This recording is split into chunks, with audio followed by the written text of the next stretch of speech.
आप सभी जानते हैं कि हमारा यह शरीर पंच तत्वों से मिलकर बना है। और वो पंच तत्व कौन से हैं? भूमि, गगन, वायु, अग्नि और नीर। तो आज हम बात करते हैं कि ये जो पंच तत्वों से हमारा शरीर बना है, उन पंच तत्वों के गुण हमें कैसे मिले हैं। इन पंच तत्वों में कोई ना कोई गुण जरूर हैं, तभी ईश्वर ने हमारे मानव शरीर को इन पंच तत्वों से निर्मित किया है।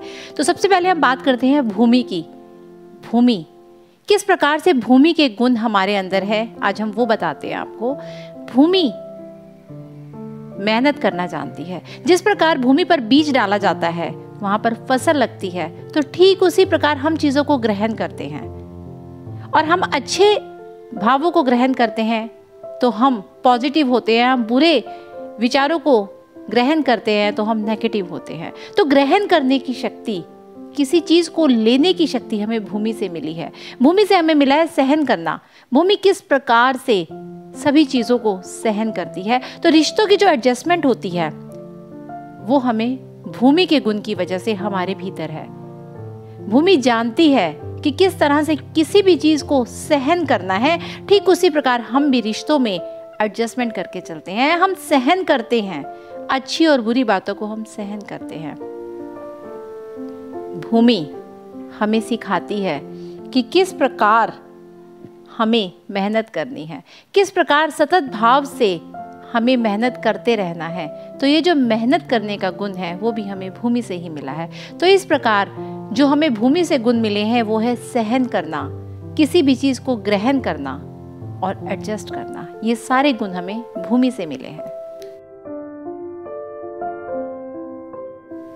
अब आता है गगन। गगन से हमें क्या मिला है? गगन यानी कि आकाश। आकाश जिसका भाव है तरल। आकाश की वजह से हम कल्पनाएं करते हैं, यानी इमेजिनेशन। इमेजिनेशन की दुनिया में हम लोग आकाश की वजह से जाते हैं, क्योंकि आकाश का गुण है तरल प्रवृत्ति। तो जो वो तरल प्रवृत्ति है वो हमें आकाश की वजह से मिली है, जिसकी वजह से हम यहाँ बैठे बैठे कहीं भी पहुंच जाते हैं।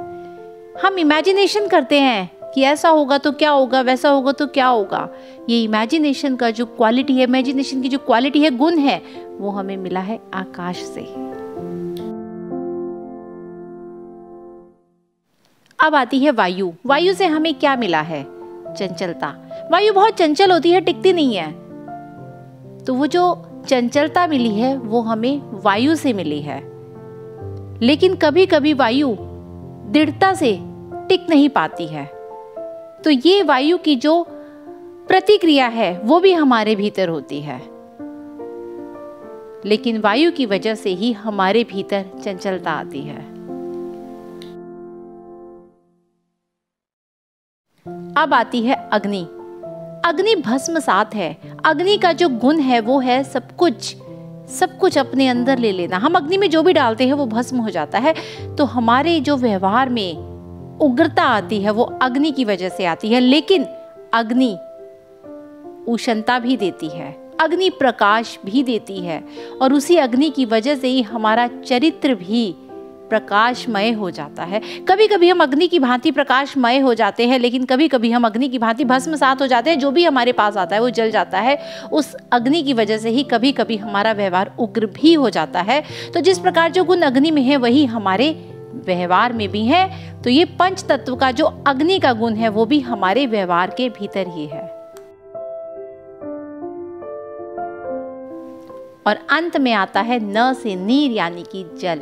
जल की प्रवृत्ति है परोपकार करना, हमेशा देते रहना। शांत जल हमेशा शीतलता देता है, शांति देता है। तो ठीक उसी प्रकार जल की भांति ही कभी कभी हम बहुत परोपकारी हो जाते हैं। तो ये वो पंच तत्व है जो हमें ईश्वर ने, जिनसे हमारा शरीर निर्मित किया है, और उन्हीं पंच तत्वों के गुण और अवगुण भी हमारे भीतर आ जाते हैं।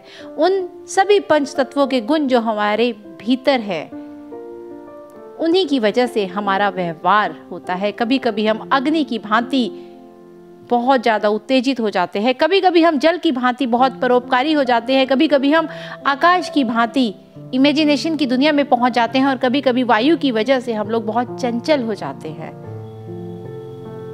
तो ये सब जो गुण हैं जो हमें मिले हैं पंच तत्वों से, जिनसे हमारा शरीर बना है, और इन्हीं पंच तत्वों के गुण भी हमारे भीतर ही निहित है।